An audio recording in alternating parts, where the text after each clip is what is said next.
12월 26일 금요일 미국 증시는 크리스마스 휴장 직후 재개장한 연말 장세답게 거래가 한산했고 방향성도 거의 없었습니다. S&P 500 지수는 6,929.94로 2.11포인트 하락했고 다우존스 산업평균 지수는 48,710.97로 20.19포인트 내렸습니다.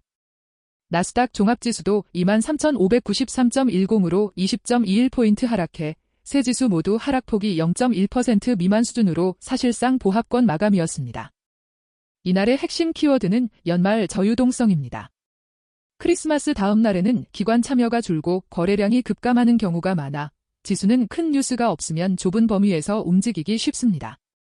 실제로 시장은 새로운 호재나 악재보다 기존 포지션을 유지하는 흐름이 강했고 오르던 종목이 갑자기 급락하거나 약하던 종목이 급반등하는 장면도 제한적이었습니다.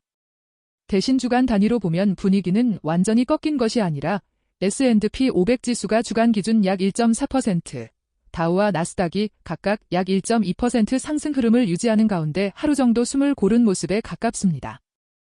금리 쪽도 조용했습니다.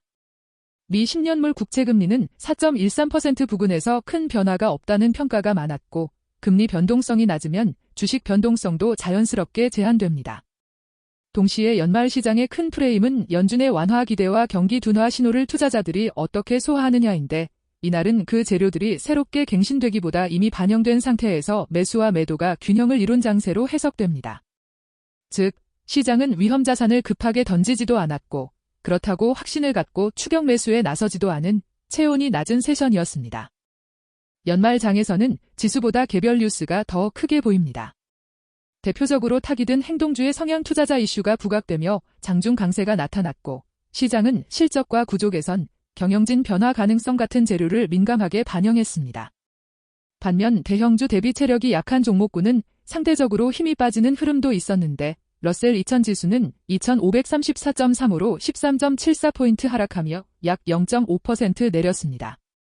이는 당일 수급이 대형주 중심으로 더 안정적이었고 중소형주는 연말 리스크 회피와 포지션 정리가 더 쉽게 나타날 수 있음을 시사합니다.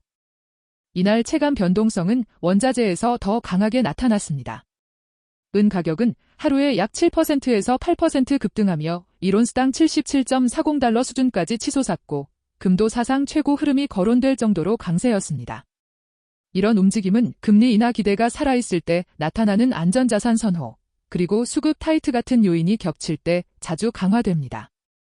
반대로 에너지 쪽은 약세로 서부 텍사스 산원유는 약 2.8% 하락했고 브렌트유도 약 2.6% 떨어지며 에너지 관련 종목에는 부담이 되는 하루였습니다.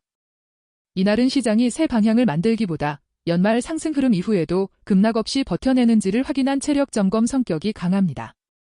S&P 500 지수는 이미 연초 대비 약 17%에서 18% 수준의 상승이 누적된 구간으로 평가되는 만큼 연말에는 작은 재료에도 변동성이 틀 수 있지만 12월 26일은 그 변동성이 억제된 채 마무리됐다는 점이 중요합니다.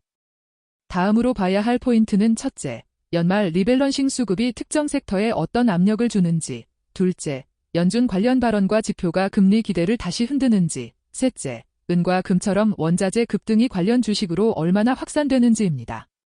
이런 변수들이 다시 커지면 조용했던 연휴장이 빠르게 방향성을 되찾을 가능성도 충분합니다.